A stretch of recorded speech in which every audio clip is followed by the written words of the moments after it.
crisp. I'm also making apple cider vinegar, so stay tuned for that video, but it's going to take a couple weeks for it to be ready, so stay tuned for that video. And then I'm also making, from my peels, I'm making fruit leather. So in this video I will show you how to make the apple crisp, and then there'll be a separate video to show you how to make the fruit leather. So first we're gonna just core and peel our apples, and you're going to keep the skins for your fruit leather. So just peel and core them and separate your scraps, separate your peels into like a pot. So I'm using this pot. So there's my apples. Got them all cut up. And what I'm going to do is I fill a capful of lemon juice, and we're just going to slur that all over the place. You just want to put it on there so it doesn't, your apples don't get brown. And now we're going to make the dry part. To the crumble topping for our apple crisp. First thing you're going to do is you're going to want to melt a cup of butter. I use real butter, so that means 2 sticks of butter. And I just put it in the microwave for like a minute or so. Our butter's melted, and we're going to set that aside for now until we're ready. What we're going to do is we're going to get our mixing bowl.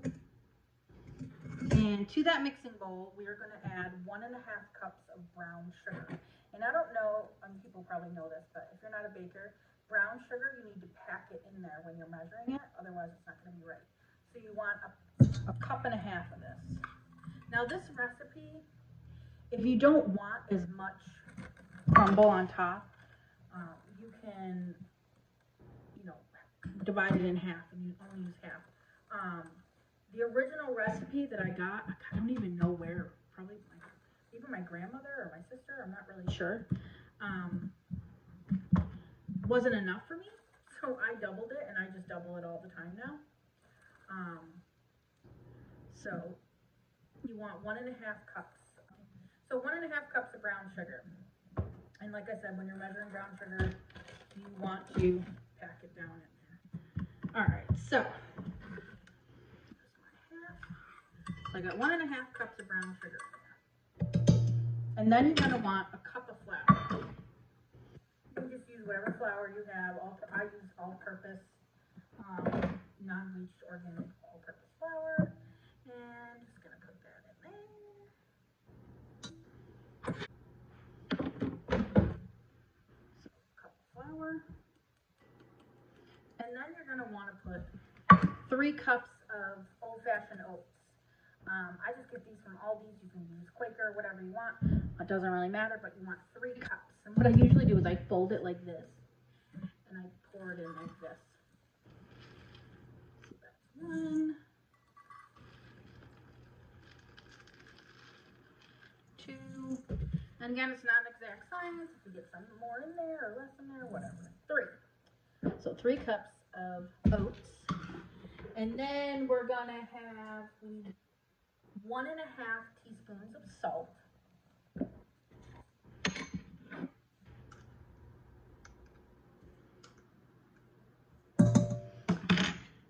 And then you want 3 teaspoons of cinnamon. So 3 teaspoons of ground cinnamon.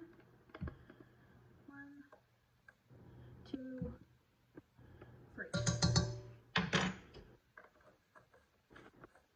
And then you're going to want to mix that up a little bit, so it's all incorporated. The bumps from the brown sugar and the flour. And just stir it up. So I forgot to mention that you're going to want to preheat your oven to 375. And then I'm going to show you what the dry ingredients look like. Here's the dry ingredients. This is what it looks like before we add the butter in.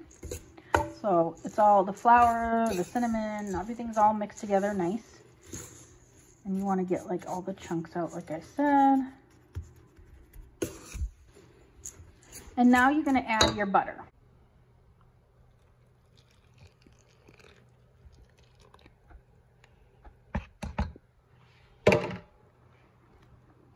And then you're just going to stir it all together.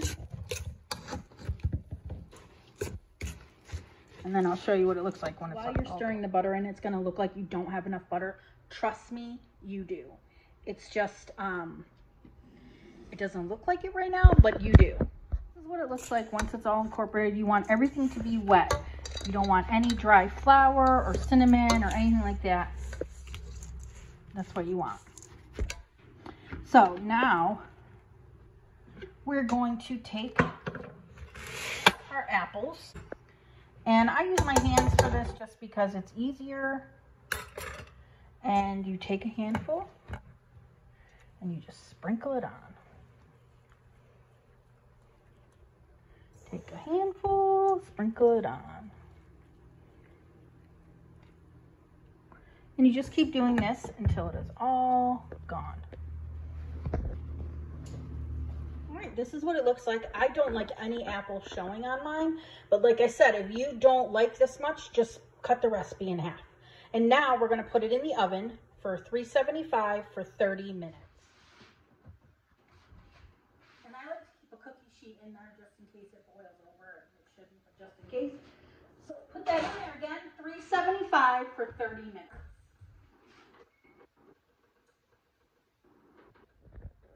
So that's Petey Pablo. Say hi, Petey. So I just checked my apple crisp after 30 minutes and the apples were still hard. So I put a lot of apples in mine. So I'm gonna put it back in for 10 minutes and then I'm gonna check it and hopefully that will work. But basically you want to, oh, hi, Susie. You wanna keep baking it at 375 until the apples are soft because nobody wants hard apples in their apple crisp.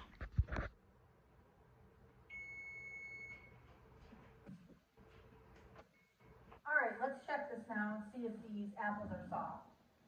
It's been in here for about 40 minutes now. So check it out.